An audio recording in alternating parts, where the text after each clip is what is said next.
Olá, boa noite, tudo bem? Boa noite, tudo bem?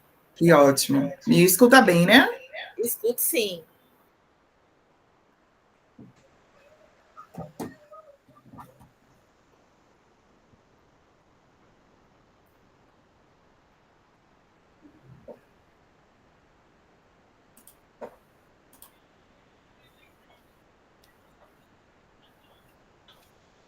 Então vamos lá. Meu nome é Edmara Maurício, sou professora de História, sou museóloga, tenho mestrado em Museologia pela Universidade Federal da Bahia, a UFBA, tenho especialização em Arte e Patrimônio Cultural, Educação, Pobreza e Desigualdade Social e Gestão de Museus. Com vocês, aqui eu estou na graduação de Museologia, e nossas aulas estão acontecendo todas as quartas. E aí, cada semana, a gente vem trazendo um tema pertinente na museologia, para que a gente possa discutir, para que a gente possa entender um pouquinho melhor, e talvez em outro momento a gente pense em afunilar mais ainda esses temas. Então, a aula de hoje recebe o tema de ação cultural e educativa com patrimônio. Vamos relembrar um pouquinho da aula anterior e aí a gente dá seguimento para a aula atual. Qualquer dúvida, pode sinalizar, pode perguntar. Não precisa aguardar o final da aula, certo?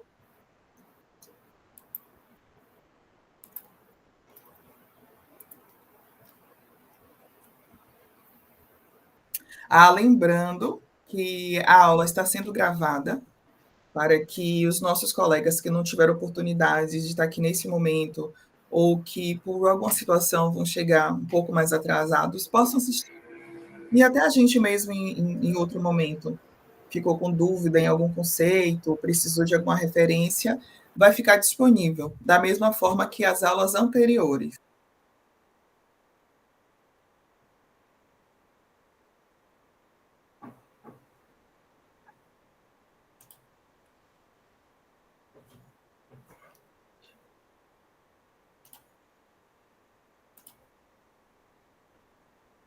Consegue ver direitinho? Sim, estou vendo perfeitamente. Pronto, obrigada, Jamile. Vamos lá, então. Breves conceitos. Vamos começar nossa aula de hoje relembrando o conceito de patrimônio cultural. Em alguns momentos vocês vão ver que eu vou dar uma pausa, é somente para liberar os colegas que estão aqui aguardando para assistir a aula.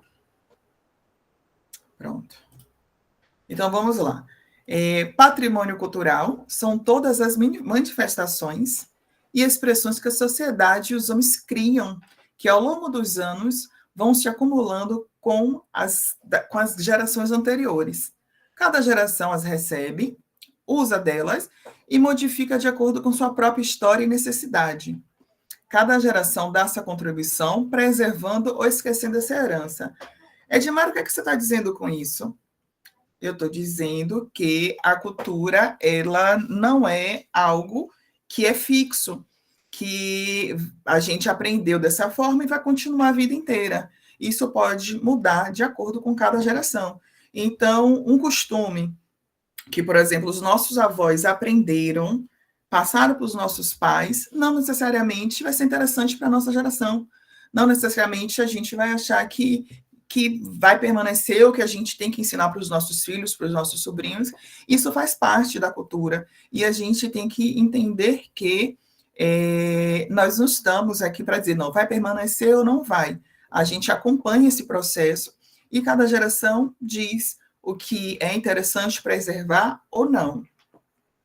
Então, dessa forma, o patrimônio cultural não são somente aqueles bens que herda dos antepassados, são também os que produzem no presente como expressão de cada geração, nosso patrimônio vivo, que são os artesanatos, utilização de plantas como elementos e remédios, forma de trabalhar, plantar, cultivar, colher, pescar, construir moradias, meios de transportes, culinária, folguedos, expressões artísticas quase não sai, e religiosas.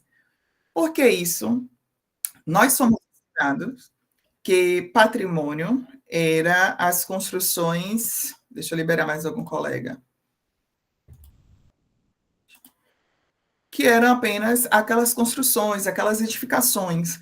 Então, durante muito tempo, essa ideia que patrimônio é apenas a edificação, uma construção que uma elite escolheu como patrimônio permaneceu. Porém, hoje, nós entendemos que não é apenas isso que é considerado patrimônio.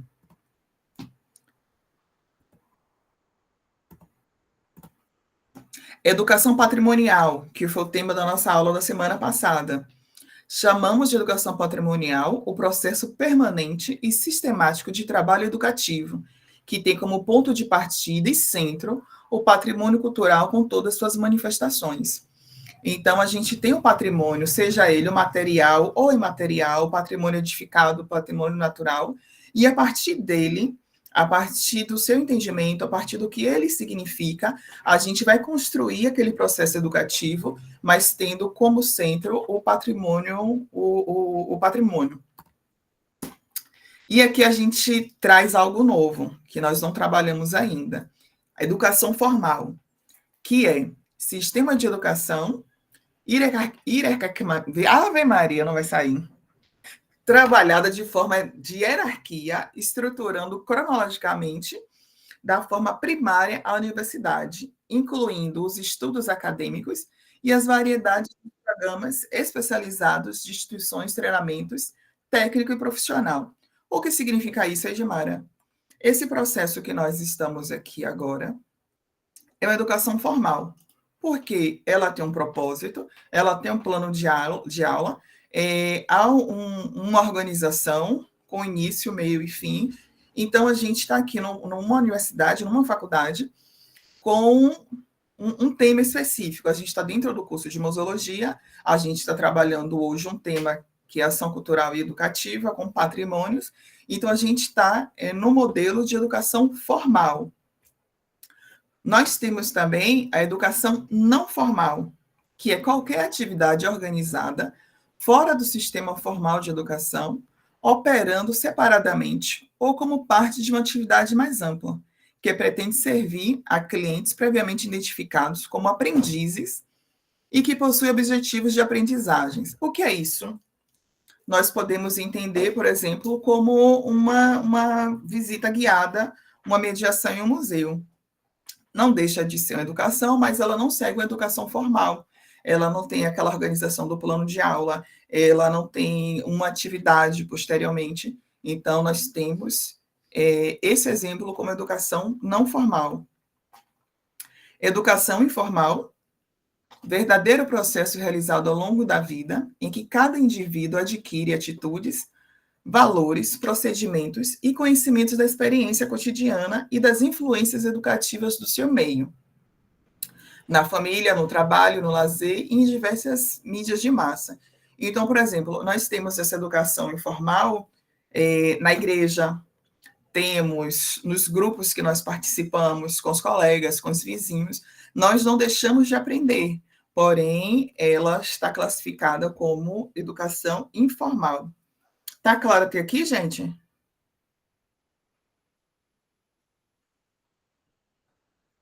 Dúvidas?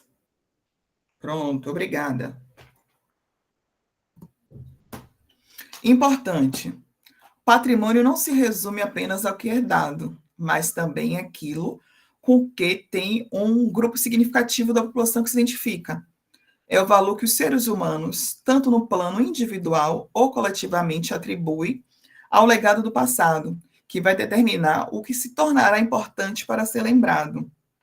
Nesse sentido, um dos elementos fundamentais do patrimônio é a sua capacidade de representar simbolicamente uma identidade social, sendo os símbolos um vínculo privilegiado de transmissão cultural, e por meio deles que o indivíduo mantém os vínculos com o passado.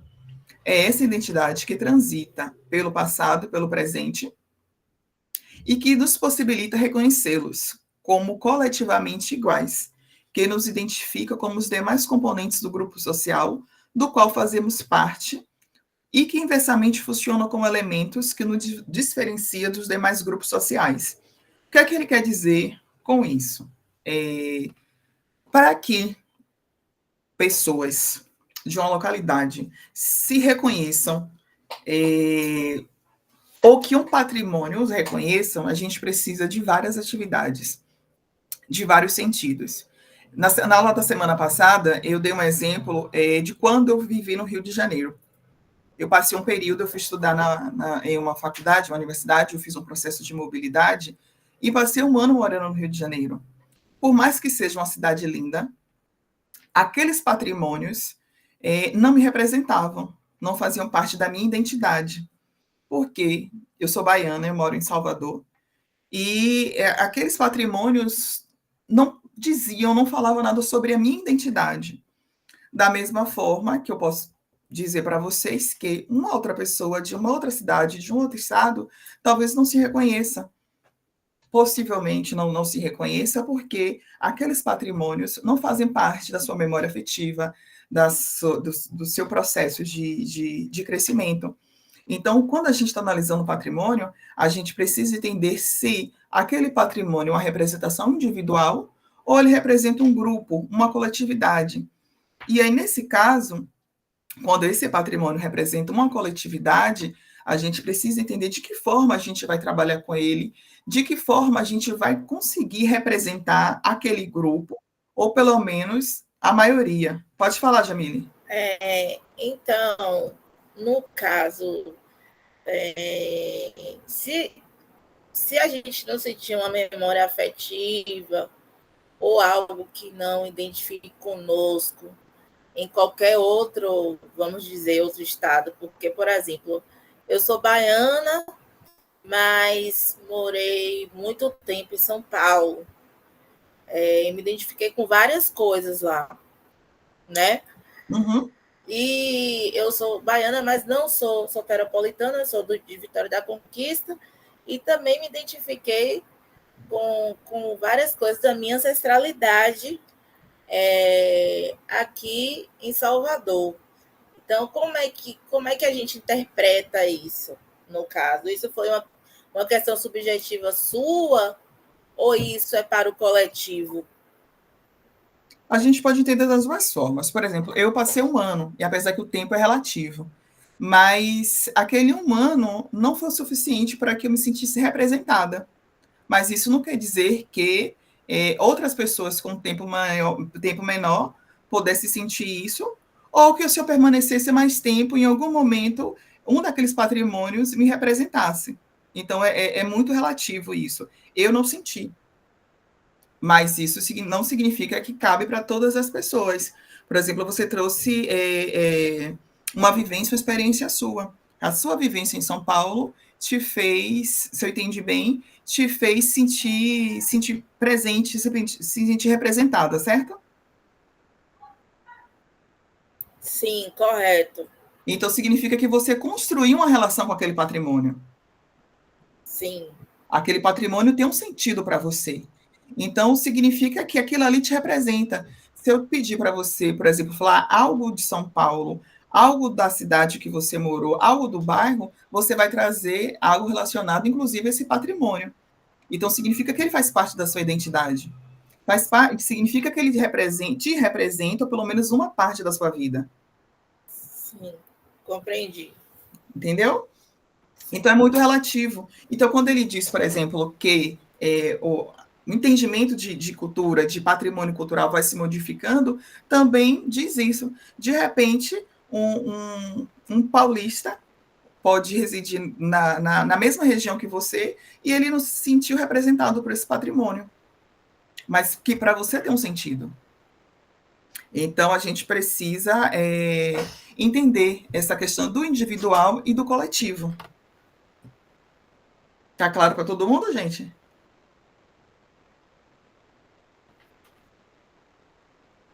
Tá sim. Obrigada, Aline.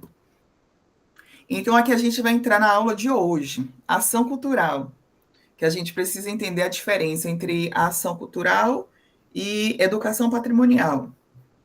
Então, a gente tem aqui o conjunto de iniciativas, projetos ou atividades que têm como objetivo promover, valorizar, difundir ou democratizar a cultura em uma comunidade ou sociedade. Ela pode acontecer de várias formas, como, por exemplo, eventos artísticos. E aí a gente tem shows, peças de teatro, exposições, saraus, danças, educação cultural, oficinas, cursos, palestras, rodas de conversa sobre temas culturais, preservação e valorização, trabalho com tradições, memórias coletivas, culturais populares e patrimônio histórico. E aqui, anotem essa referência quando vocês puderem dar uma lida. É um livro de bolso, de Teixeira Coelho, a publicação é de 1889. Vale super a pena a gente ter. Vocês encontram em PDF. É um livro pequeno, de 50 e tantas páginas. E, assim, é essencial para a nossa área de trabalho. A ação cultural é um processo com início claro e armado, mas sem fim especificado. E, portanto, sem etapas ou estações intermediárias pelas quais se deva necessariamente passar, já que não há um ponto terminal ao qual se pretende ou espere chegar. Alguém consegue me explicar? Alguém arrisca? Não? Né, tá oscilando, mas tô aqui. Que bom, Valquíria. Então, o que é que ele está dizendo aqui para a gente? Nós vamos fazer uma ação, é uma ação cultural, uma ação voltada para a cultura. Nós temos o início, nós sabemos como vai começar, temos uma programação, mas a gente não sabe qual vai ser o propósito final dessa atividade, dessa ação. A gente não tem, claro, os objetivos que serão alcançados com essa ação. E agora a gente tem aqui ação educativa com patrimônios. Que, olha só, antes era só ação cultural. Agora a gente tem ação cultural educativa com patrimônios. Ação cultural educativa com patrimônios é um conjunto de práticas, projetos e atividades que tem como objetivo aproximar a sociedade dos bens culturais e patrimoniais, sejam eles materiais e imateriais. Envolve tanto a preservação quanto a valorização do patrimônio, estimulando a compreensão do seu significado histórico, social e identitário. É quando museus, centros culturais, escolas, comunidades e órgãos de preservação usam o patrimônio como ferramentas de educação e cultura, ajudando as pessoas a conhecer, reconhecer e cuidar dele. Então, daqui a gente já consegue perceber a diferença entre a ação cultural e ação educativa com patrimônios? Sim, porque a ação, no meu entendimento, a ação cultural é uma ação mais isolada, né? De algo, ou de um contexto. Já a educação com patrimônio, ela envolve duas coisas, como, por exemplo, aqui em Salvador, né? A gente tem o Pelourinho, e isso já envolve o Pelourinho, né? Como um patrimônio, e você levar pessoas para conhecer, para saber o que representa, saber a história e trazer esse pertencimento de cuidado e de preservação, já é algo diferenciado, porque não é uma questão só pontual. Então, todas as pessoas que vêm em Salvador já sabem que o Pelourinho é um lugar histórico, né? Ancestral, é uma diáspora que todo mundo precisa conhecer e cuidar. É o meu entendimento. Sim, sim. Você exemplificou muito bem, Jamile, muito. Porque, assim, se a gente vai só para um show no Pelourinho, só um show. Pode ser outro lugar, viu, gente? Mas a gente, como o Jamile trouxe o exemplo do Pelourinho, o Pelourinho por si só, ele já está narrando várias coisas. Mas se você entra no show, entrou, assistiu o seu show e foi embora, você entende que você está no Pelourinho, que é uma região, um centro histórico que é tombado, mas, de repente, você não prestou atenção, não se ligou, não viu nada específico. Mas aí, de repente, você vai para essa visita, como Jamile deu exemplo, você escuta, você entende aquele processo de construção, os espaços que hoje ocupam, o que os museus ocupam. Então, isso pode se tornar uma atividade, uma ação cultural e educativa. E aqui eu vou trazendo para vocês um exemplo dessa ação cultural e educativa. Na imagem, nós podemos ver que são alunos, são crianças, então a gente entende que é uma atividade escolar, eles estão visitando o museu, então aí nós voltamos para o início da aula, nós temos uma educação. Que educação é essa, gente? Formal, informal? Formal, né? Ou não formal? Formal? Eu entendo que formal. Não formal, eu acho. Formal é a que nós estamos agora. Mas não se trata de uma escola? É uma escola. Mas esse grupo está sendo atendido por quem? Normalmente, quando o professor... Parece ser uma visita em um museu, né? Isso. Quando o professor normalmente leva o grupo de alunos para o museu, normalmente quem faz a recepção desse grupo? É um funcionário, né, do museu. Isso, é o funcionário do museu. Normalmente o professor tenta encaixar com algo que ele está trabalhando ali naquela unidade. Mas, normalmente, quem tem a palavra dessa mediação, dessa visita guiada, é o funcionário do museu, um educador, um museólogo, um historiador, vai depender da tipologia desse espaço. Então, a gente tem uma educação não formal, porque está dentro de um espaço, mas ele sai daquela questão da sala de aula. Ele tem um propósito, está seguindo um plano, mas é uma educação não formal.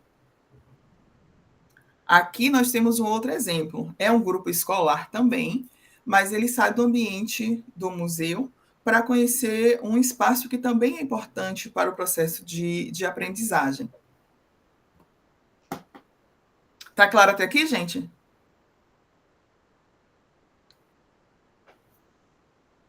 Pronto. A partir das ações culturais e educativas com patrimônios, é possível provocar o conhecimento histórico, a sensibilização para a preservação e mudança ou a inserção de novos hábitos culturais. Isso torna-se possível a partir do sentimento de pertencimento, agregando conhecimento e atuação, utilizando como suporte o bem cultural que é, composto por memórias, significados e valores. Provoca novas ideias e sentidos, diferentes emoções, e é através da implementação das ações museológicas socialmente engajadas que o patrimônio cultural cumpre uma de suas funções primordiais, que é suscitar a criação de novos conhecimentos. Contudo, as interações entre o sujeito e o patrimônio são estabelecidas mediante a postura ativa do sujeito. Então, justamente o propósito dessas ações educativas com o patrimônio é trazer, ajudar nesse processo de significados, de valor, de sentido de pertencimento. Então, o propósito maior da ação cultural e educativa, ação cultural e educativa, é justamente trazer todos esses significados e somar nesse processo de identidade individual e coletiva. Então, o trabalho educacional tem um processo contínuo centralizado no patrimônio cultural como fonte primária de entendimento e desenvolvimento individual e coletivo, a partir das vivências e do contato com manifestações da cultura em todos os seus múltiplos aspectos, sentidos e significados. Além disso, busca levar o público a um processo ativo de conhecimento, apropriação e valorização de sua herança cultural, capacitando-os para um melhor aproveitamento desses bens, oferecendo a geração e a produção de novos conhecimentos numa ordem contínua de criação cultural. Assim, é inconcebível pensar a preservação do patrimônio cultural sem vinculá-las à transmissão, difusão e apropriação, por parte dos grupos sociais a que se refere aos sentidos e valores atribuídos aos bens. O que é que Londres está querendo dizer para a gente aqui? Não adianta a gente dizer que tem um patrimônio e muitas vezes esse patrimônio não é difundido, esse patrimônio não é trabalhado para aquele contexto, para aquela comunidade. Não existe um trabalho educativo, muitas vezes, da escola, de uma prefeitura, de um espaço cultural, de um museu. Então, não necessariamente todas aquelas pessoas vão se sentir representadas. E automaticamente, quando não se conhece, você não tem desejo de cuidar, de preservar e de não permitir que aquele espaço seja danificado de alguma forma. Eu vou trazer um exemplo para vocês. Durante a graduação, eu trabalhei com a pesquisa de uma igreja católica, que está em ruínas. A construção dela foi de 1586. E quando eu cheguei para tirar fotos desse espaço, para poder usar no meu TCC, tinha um varal. Essa igreja fica dentro de essas ruínas, né, que já foram igrejas, já são ruínas, fica dentro de um cemitério. O cemitério está ativo e a parte das ruínas fica mais um lado, assim, do cemitério. Os coveiros colocaram um varal e é onde eles estendiam as roupas deles, ali. E aí eu olhei para aquilo ali, mas a culpa não é deles. Em nenhum momento houve um grupo, um trabalho educativo voltado para eles, para que eles entendessem que aquilo, independente de religião, porque eu estava ali como pesquisadora, aquela construção tem um sentido. A gente tem uma construção de 1586 e estava naquelas condições. Aquela construção, aquelas ruínas, pode nos falar muitas coisas sobre a chegada dos portugueses, sobre a questão dos aldeamentos, sobre o processo de escravização naquela região, como se deu, a questão dos batismos forçados que acontecia naquela época e acontecia dentro daquele espaço. E com a falta de um acompanhamento, uma falta de um entendimento, eles estavam ajudando, mesmo sem intenção, acredito, fazer com que aquelas ruínas se acabem mais rápido ainda. E essa ruína fica numa região periférica de Salvador, e aí a gente volta para o questionamento desses bens. Quais são os bens que são escolhidos para representar o patrimônio? E aí, Jamília, a gente volta, por exemplo, do Pelourinho. Nós temos construções que fazem parte, né, que estão no Pelourinho, que recebem um tombamento. Então, por que aquele espaço recebe um tombamento, recebe uma preservação, muitas vezes até uma verba, e a gente tem uma outra construção que muitas vezes é até mais antiga do que aquela e não, pela região. Então, assim, é algo que a gente, em outro momento, vai discutir também, justamente essas escolhas do patrimônio, quais são esses patrimônios que o Estado, e o Estado estou falando agora como governo, como poder, decide o que vai ser patrimônio e o que não vai. Assim, a ação cultural educativa com patrimônios busca valorizar o patrimônio e a memória coletiva, educar sobre sua importância histórica, social e cultural, incentivar o cuidado, a preservação e a transmissão para as próximas gerações, promover a participação das comunidades, fazendo com que sintam-se parte desse legado. E aqui eu vou trazer para vocês alguns exemplos dessas ações culturais e educativas com patrimônio, que podem ser visitas mediadas em museus e sítios históricos, com explicações acessíveis, oficinas educativas em escolas sobre patrimônio local, rodas de conversa com mestres de saberes tradicionais, como artesãos quilombolas indígenas, projetos de memória oral, onde idosos compartilham histórias do lugar, atividades artísticas inspiradas no patrimônio, teatro, música e dança. E a gente pode associar, tem alguns pesquisadores que associam a importância do lúdico com o patrimônio. Por que o lúdico é tão importante para que a gente consiga aprender e consiga difundir a ideia do patrimônio cultural? E aqui o exemplo que eu vou trazer para vocês a ideia de que o lúdico é o fator que auxilia no processo de aprendizagem é compartilhada por todos os educadores. Muito além disso, a brincadeira ou toda situação que permita movimento, descontração Imaginação é fundamental para o nosso desenvolvimento. A imaginação é fundamental para o desenvolvimento social e intelectual. Nesse sentido, trata-se de possibilidade ímpar para facilitar o processo de aquisição de conhecimentos, além de fundamental para o resgate das memórias que constituem em nossa trajetória individual e coletiva. O lúdico permite uma maior interação física e social, desperta interesse e curiosidade, instigação em pensamentos próprios, e ao compartilhamento, respeito às regras e opiniões.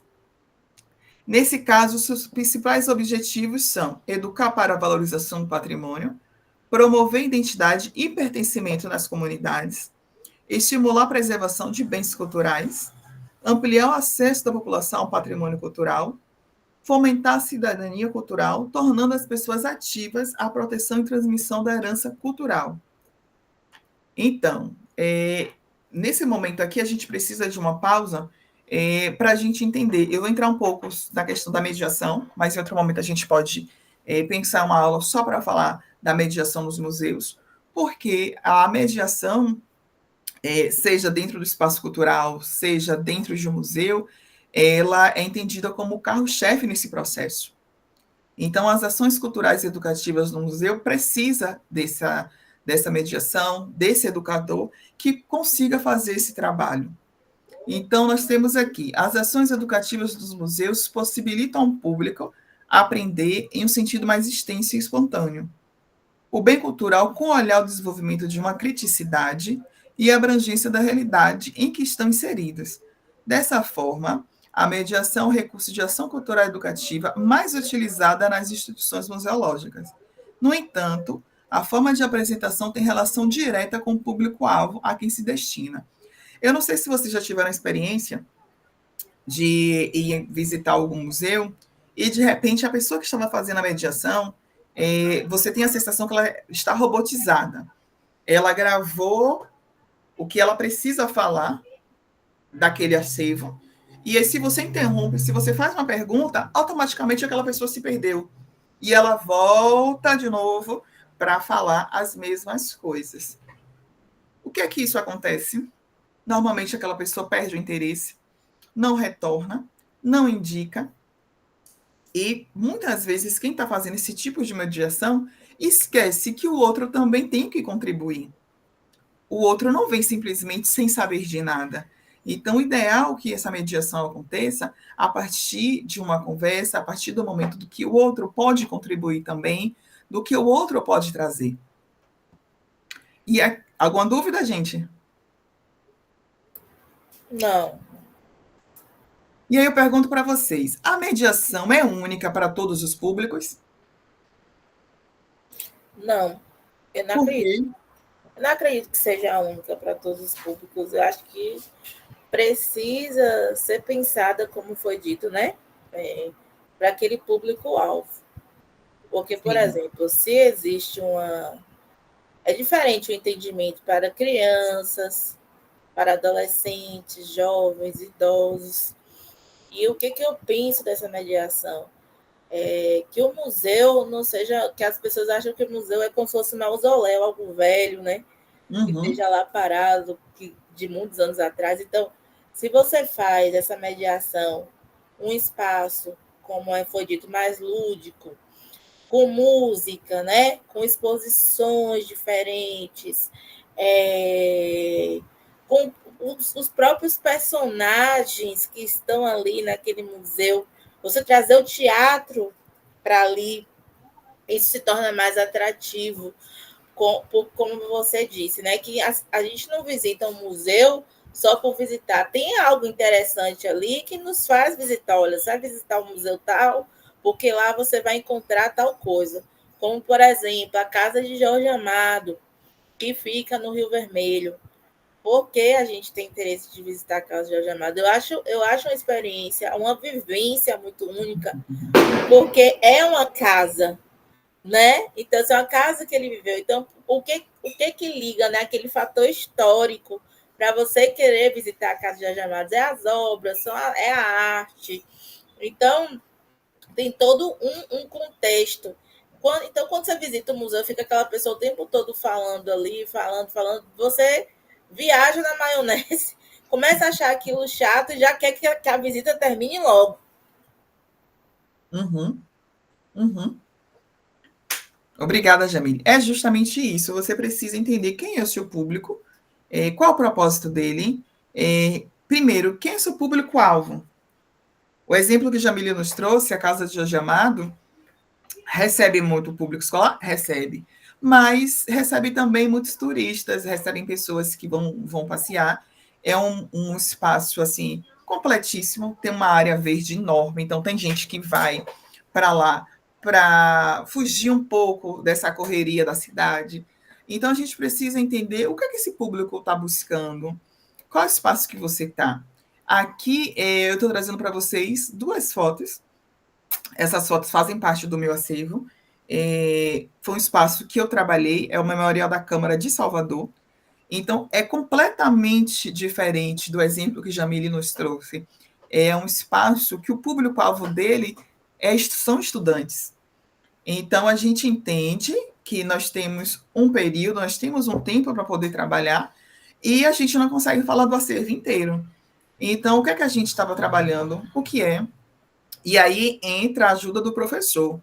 Tem professor que já diz: olha, eu estou trabalhando, vou levar a turma do. Normalmente tem uma ficha.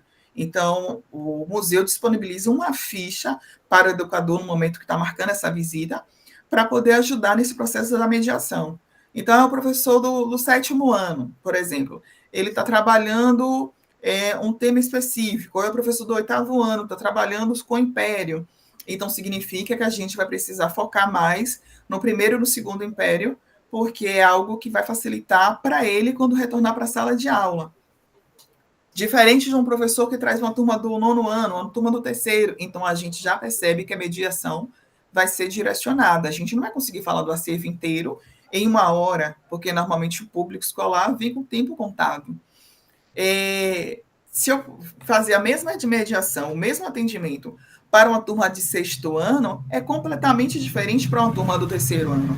E se eu for atender uma turma universitária, mudou. Normalmente ele vai com um propósito específico. Então, significa que eu vou precisar estudar um pouco mais, eu vou precisar direcionar para aquela turma o que é que eles estão buscando ali.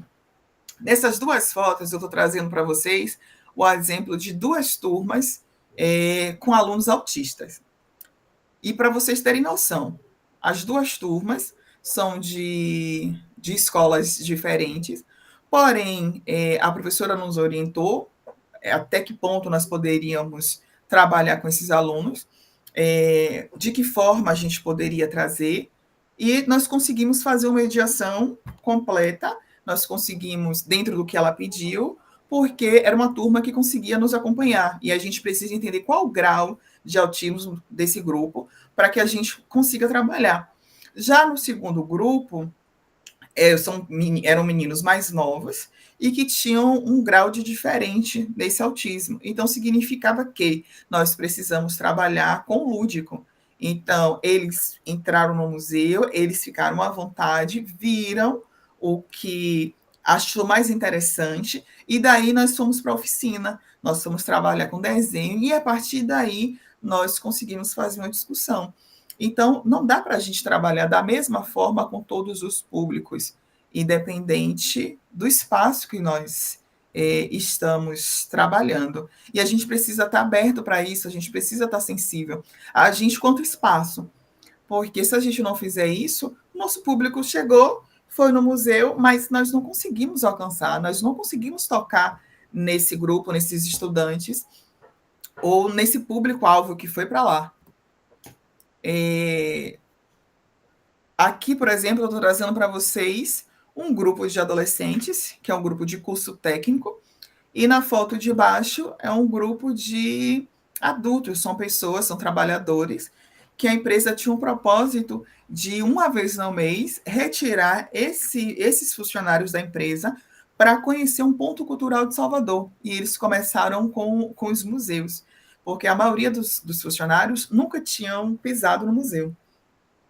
Então, significa que a mediação para esse grupo de adultos, de profissionais, é completamente diferente da mediação que foi feita para esse grupo de adolescentes, que é diferente da mediação que foi feita para o grupo de adolescentes. Então, nós precisamos estar sensíveis para essas questões. Então, algum comentário, gente? Alguma pergunta?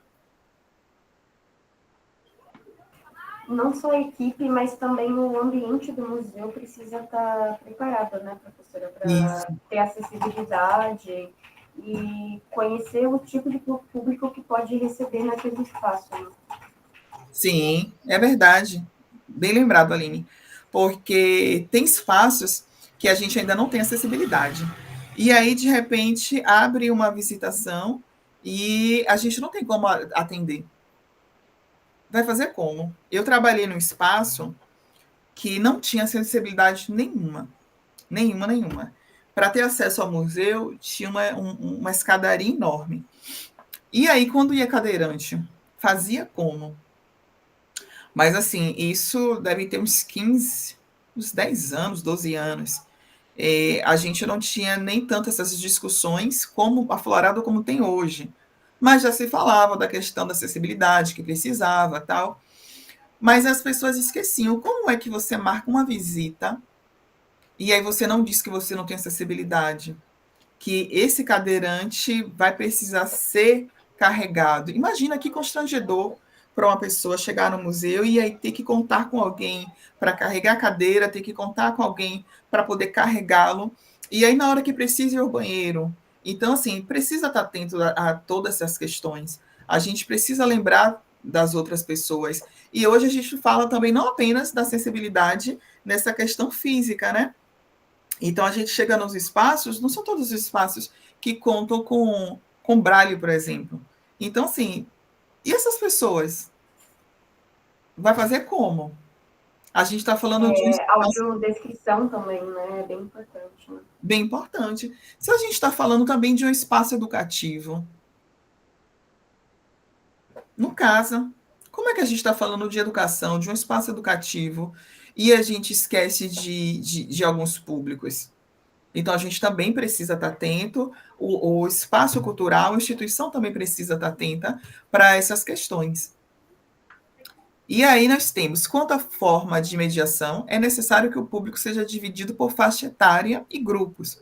Por exemplo, grupo escolar, alunos e professores, através de um conhecimento prévio, ficha de agendamento, verificar série, faixa etária, o assunto específico no qual fez o professor solicitar o agendamento, ou até mesmo relacionar o conteúdo escolar estabelecido pelo MEC para que aquela turma e acervo, se possível, fará sentido para os alunos.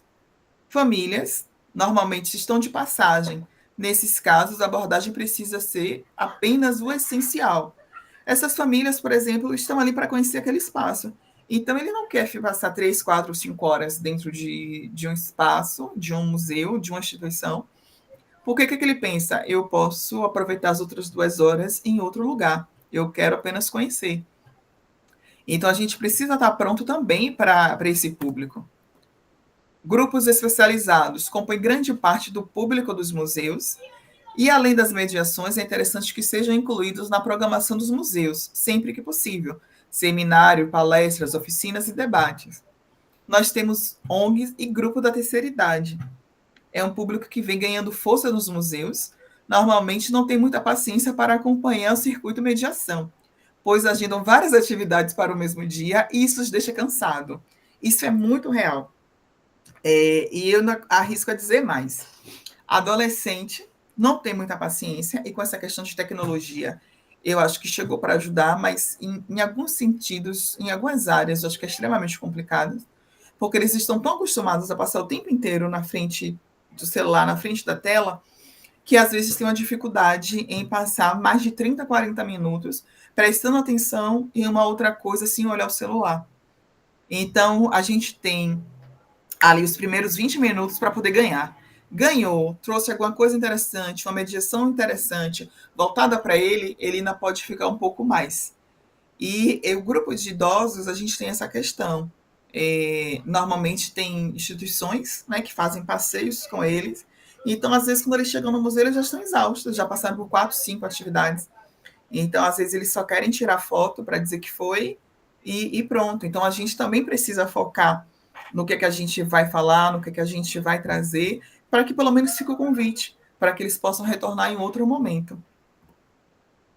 É interessante lembrar também que a linguagem abordada nas mediações precisa ser adequada ao público. Por exemplo, se a mediação abordagem que for realizada para o grupo escolar for a mesma para o grupo de artistas, será entediante e totalmente fora do contexto e vivência desses estudantes.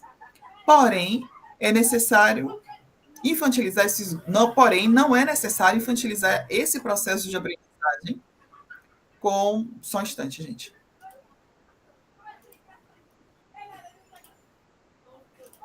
Pronto, desculpa. Porém, não é necessário infantilizar esse processo de aprendizagem com certas palavras ou brincadeiras. Da mesma forma que um grupo de especialistas espera que o museu tenha algo substancial para agregar ao seu conhecimento.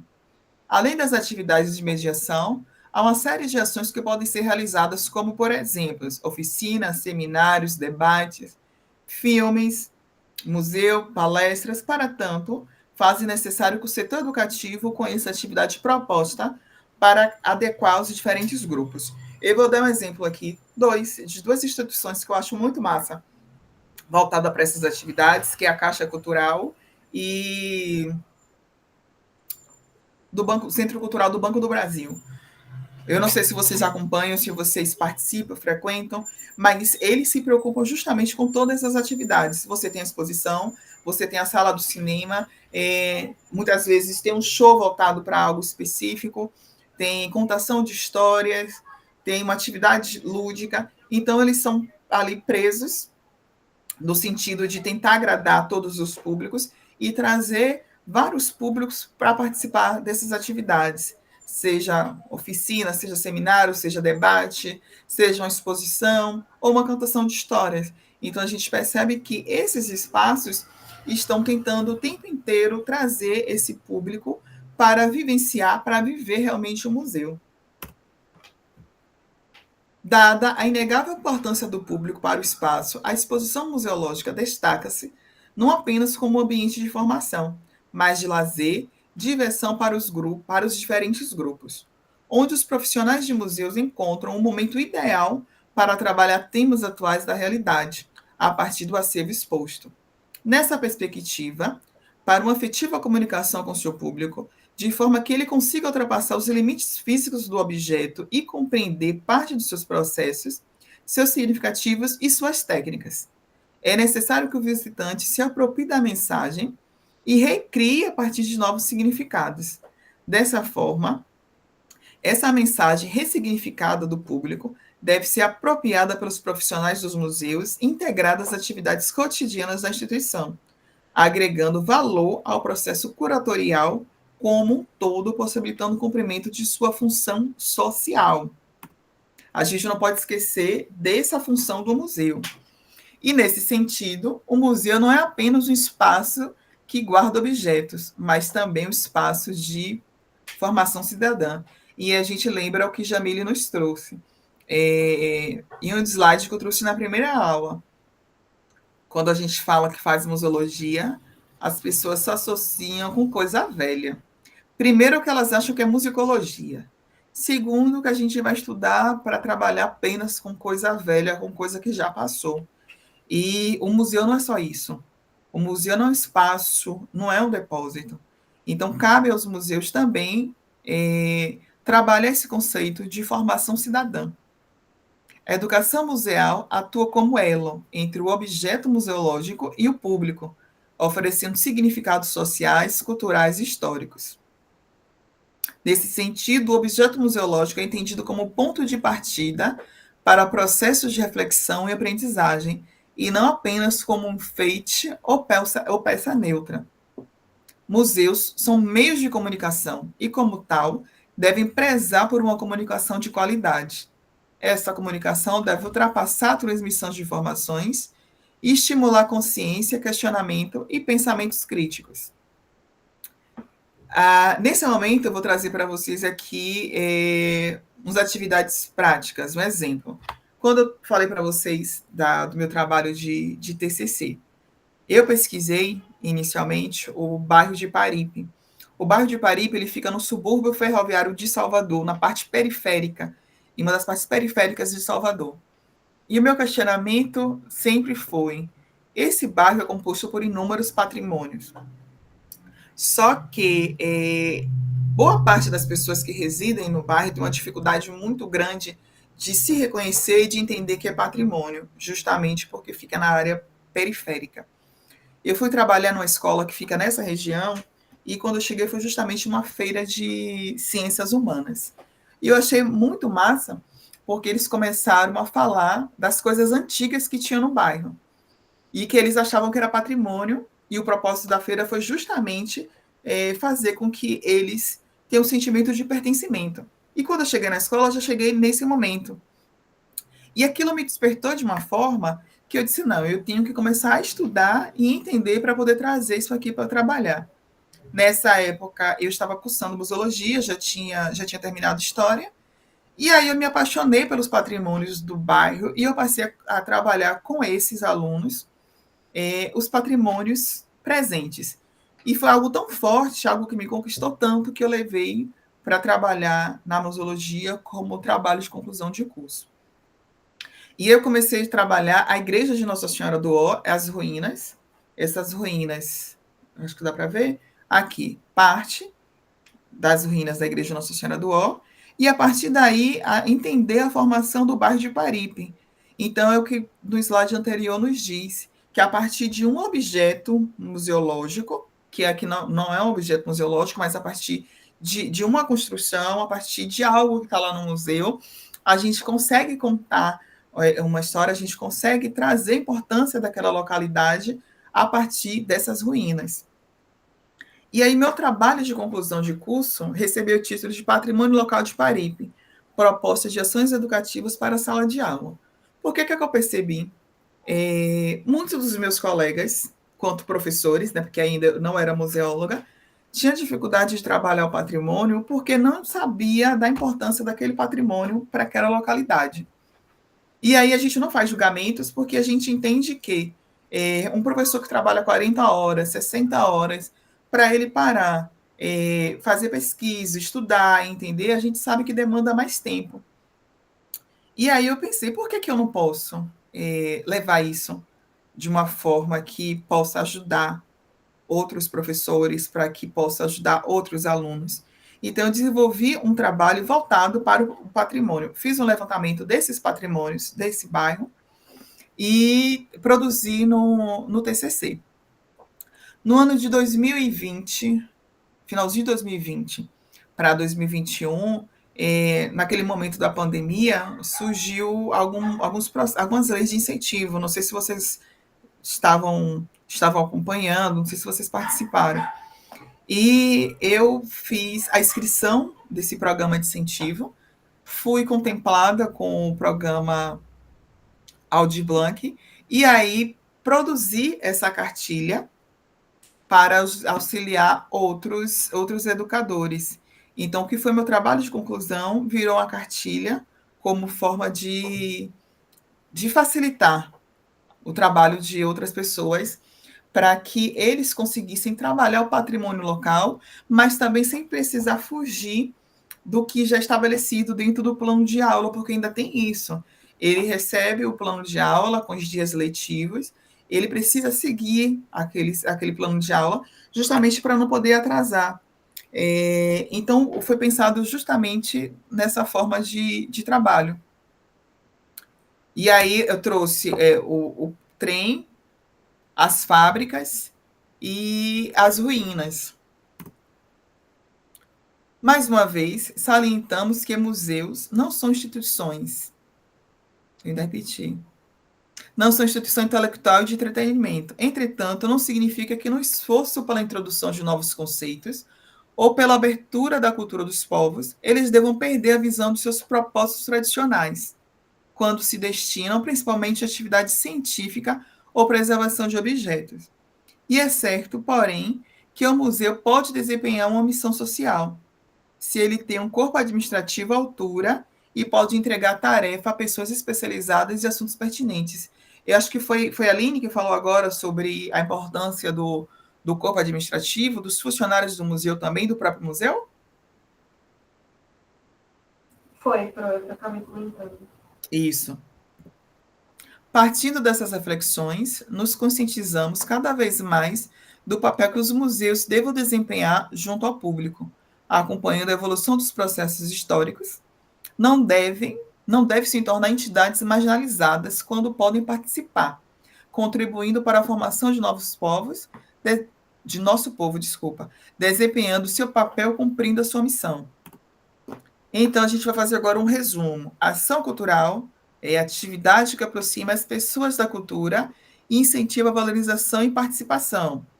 Shows, exposições, oficinas e festivais.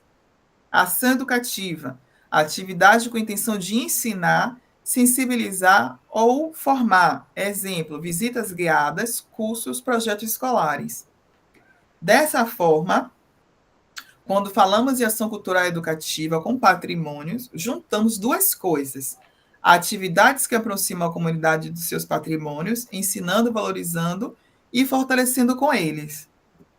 Assim, a ação cultural e educativa com patrimônios é toda atividade que, por meio da educação e da cultura, aproximam pessoas dos seus patrimônios, para que entendam o seu valor e participem da sua preservação. Então, significa que nem toda ação cultural é ação educativa com patrimônio, tá? E que nem toda ação educativa é uma ação cultural. Ficou claro, gente? A ação cultural, então, ela não ela pode ser somente de lazer, no caso. Sim, sim. Se a gente vai só para um show, tem um show, por exemplo, tem um show que tem um propósito. Ele foi pensado num propósito e a gente vai para uma praça, por exemplo, a inauguração de uma praça, de um show, e vai ter uma ação cultural. Nós fomos, nos vestimos, dançando, cantamos, entendemos que aquela praça é importante para aquela cidade, pronto, foi uma ação cultural. Mas ela não foi uma ação cultural educativa. Educativa com patrimônio. Para Se que no caso fosse, por exemplo, um show com músicas típicas da cidade, né, apresentando algo relacionado à história daquele local, entraria como uma ação cultural e educativa ou só cultural? entraria, entraria. Porque a gente vai entender que aquelas músicas, por exemplo, têm um sentido. Aquela música faz parte, por exemplo, do patrimônio material. Tem uma função social ali, no caso. Né? Isso. Entendi.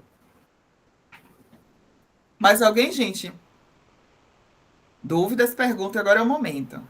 Edmara, por exemplo, minha mãe dialogando aqui comigo, né, sobre a diferença, eu expliquei para ela que, por exemplo, a questão de você ir para um show de um bloco afro, no meu entendimento, é uma educação com patrimônio.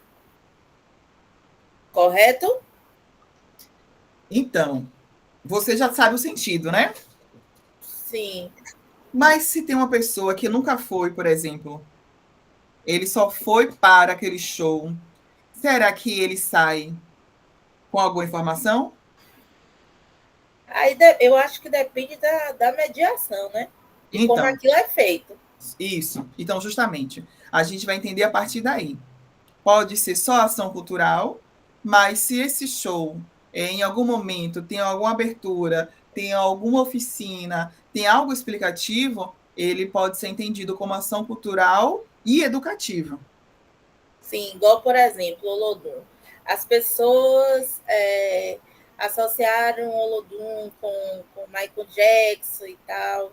E antes por exemplo, e tem pessoas que antes de ir para o ensaio do Olodum, vão para o ensaio porque passaram na casa do Olodum, conheceram a história, conheceram toda a questão da resistência, aquela questão racial. Então, isso a gente pode trazer como uma questão educativa com o patrimônio, né? Do que, por exemplo, eu vou para o ensaio do Olodum, que é um ensaio de verão. Com ação cultural. Sim. Teve um show. Teve um show. Então, se essa mediação for uma mediação que explicou, que trouxe a importância desse Olodum, o porquê, qual o processo de criação, não apenas a questão da foto e a questão da pintura, porque ainda tem isso, né? Aquela pintura é por quê? Aquela pintura traz o quê? Então, a gente precisa ter claro, ter acesso, que ação cultural foi essa e que ação educativa também. Porque nem toda ação cultural é educativa e nem toda ação educativa é cultural. Certo. Então, eu entendo, por exemplo, a Flica é uma educação com patrimônio. Sim. Né? Uma feira literária. Cultural e educativa. Uhum. Você vê que ali na Flica, em cada cidade, a gente recebe uma sigla diferente para essas atividades. Então, nós temos oficina, nós temos show, nós temos contação de história, nós temos teatro, espaço para conversar com o autor em publicação de livros. Então, a gente tem uma ação cultural, porque enquanto no espaço está acontecendo um show, no outro tem uma palestra, no outro tem uma contação de história, todo mundo com um propósito. E aí você vai vendo onde você se adequa. Hoje eu quero assistir um show, não, hoje eu quero participar dessa palestra com o professor, com o mediador, eu quero entender sobre a contação desse livro. Então, a gente tem esse conjunto de ação cultural e educativa, porque ele foi todo organizado nesse propósito. Correto, compreendi. Dúvidas, meu povo? Pro, é referente, você tinha falado sobre um livro do Teixeira Coelho. Qual seria o nome do livro? Eu procurei, ele tem vários. Ação cultural. O que é ação cultural? Ok. Obrigada. Aqui, a primeira referência. Teixeira Coelho, o que é a ação cultural, editora brasiliense, 1889.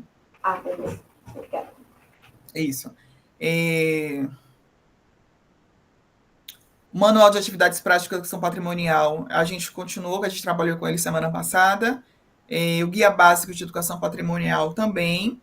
Educação em Museus, Mediação em Foco, é algo que a gente já vem trabalhando. Trouxe aqui a proposta da cartilha, Patrimônio Local de Paripe, propostas de ações educativas em sala de aula, Educação Patrimonial Perspectivas, e Ação Cultural Educativa em Museus, de Maria Célia Teixeira. Anotem meu e-mail, qualquer dúvida, qualquer sinalização, me perguntem por lá, mesmo que não seja da aula de hoje, fiquem à vontade para isso. Antes de finalizar nossa aula, eu só vou mostrar para vocês aqui a cartilha que foi produzida. Só um instante.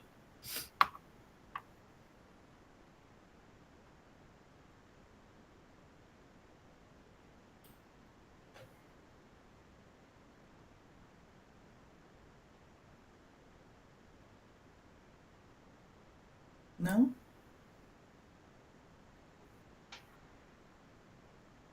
Pronto.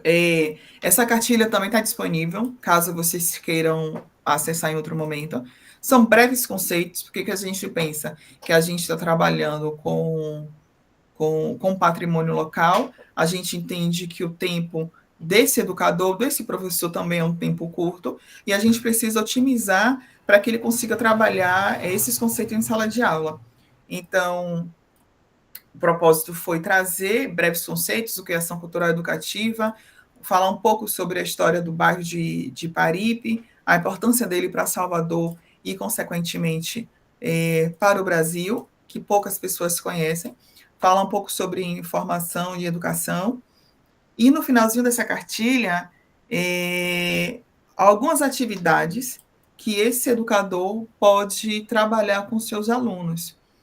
E aí ele vai analisar de acordo com a faixa etária, com o perfil de cada turma, como é possível trabalhar, seja voltados para a internet, com quebra-cabeça, com contação de histórias.